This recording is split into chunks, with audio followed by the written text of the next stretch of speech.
Hy sinh lấy tôm càng lần sung ang coi đến chỉ bằng con tơ lưng kỳ tông mà trắng xoan nì lưng kỳ tông mà trắng xoan không nì mò ngày lưng xì lâu nào vẫn hồng sang ngô cả lần sông ang coi đến đến hạc san nôm na cho con đến lưng kỳ tông mà lâu vắng vắng lưng kỳ tông mà bắn copy đến con tèo lưng xì lâu nào vẫn hồng sáng ngô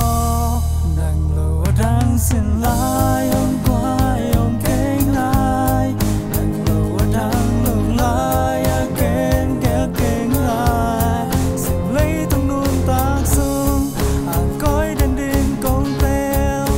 hay na cả tôi vắng loạn còn đi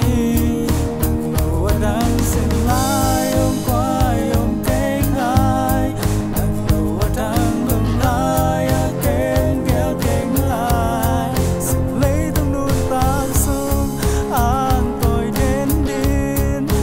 lùng kỳ tóc vá vắng lên con đi nàng xin thôi ngài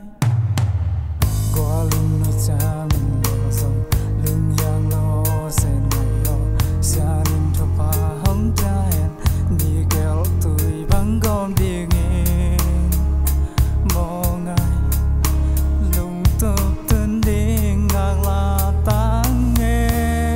nàng lâu đang xin lại ông quay ông kênh lại nàng lâu đang lùng lại kênh kéo kênh lại xin lấy tung nuôn tác sung à coi đến đến con tèo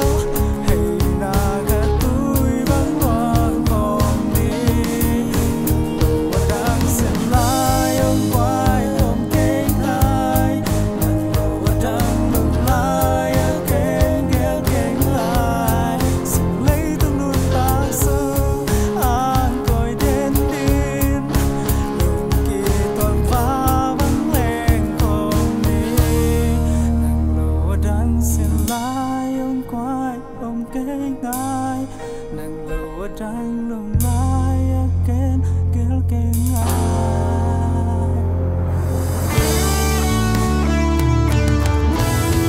nàng lâu đang xin lại ông quay ông kênh lại nàng lâu đang lùng lại kênh kéo kênh lại xin lấy tung nuôn tác sung anh coi đến đến con tèo hay na cả tôi vắng loạn còn đi nàng lâu đang xin lại ông quay ông kênh lại nàng lâu đang lùng lại kênh kéo kênh lại xin lấy tung nuôn tác sung anh coi đến đến con tèo lùng kỳ tóc vá vắng lên còn đi nàng xin thôi ngài